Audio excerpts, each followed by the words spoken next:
For this course summary video, I really thought there were some key attributes and key topics that we discussed on a week-by-week basis, but in my eyes, there were two things that definitely stood out in every week's reading. I feel like every week we circle back and we had to bring in some sort of emotional intelligence factor into what we were doing. And I understand, we were doing the self-assessments every week, which were fantastic because, like I said in my previous video, it really gives you an opportunity to evaluate yourself not only as an employee but as a leader and future leader.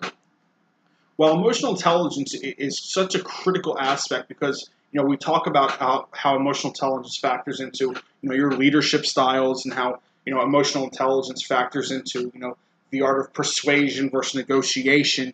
It also leads into a topic that was brought up pretty frequently in every week's readings. Where if you look at week number 4's readings, I think we had 4 or 5 articles about negotiations, and the business side, and then all of a sudden there's one extra article in there about millennials and their purpose.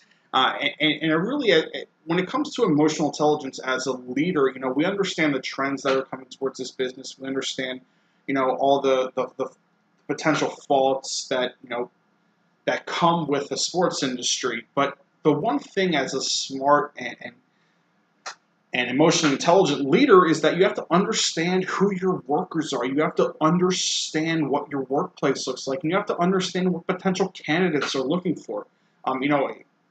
We talked about how millennials were becoming the fastest growing demographic in the workplace, and that number is never going to change until another generation comes in.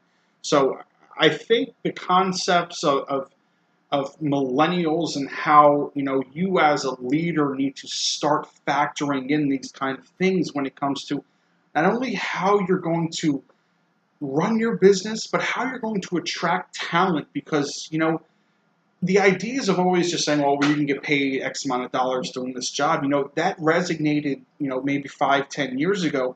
But now, in 5-10 years from now, it's going to be more about what is the purpose of this job? What is this job actually asking me to do, as opposed to the paycheck that's attached to it?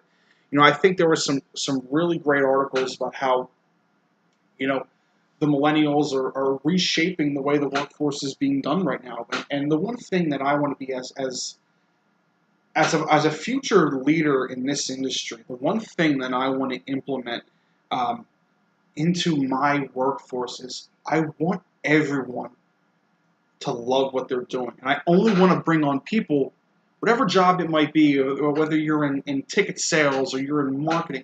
I don't ever want to have someone who works for me look at this as a job.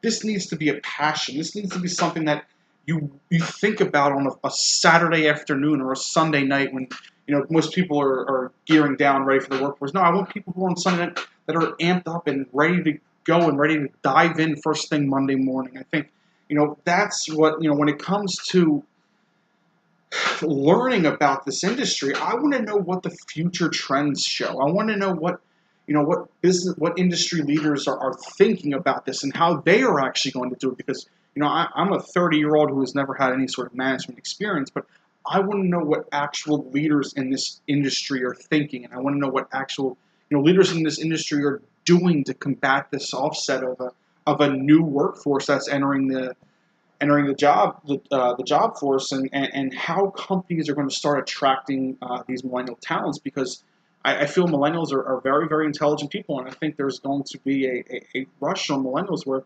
it's going to be hard. You're now attracting them, as opposed to years ago where people were begging for jobs. Now it's your job to go out and create a workforce where millennials would want to come work.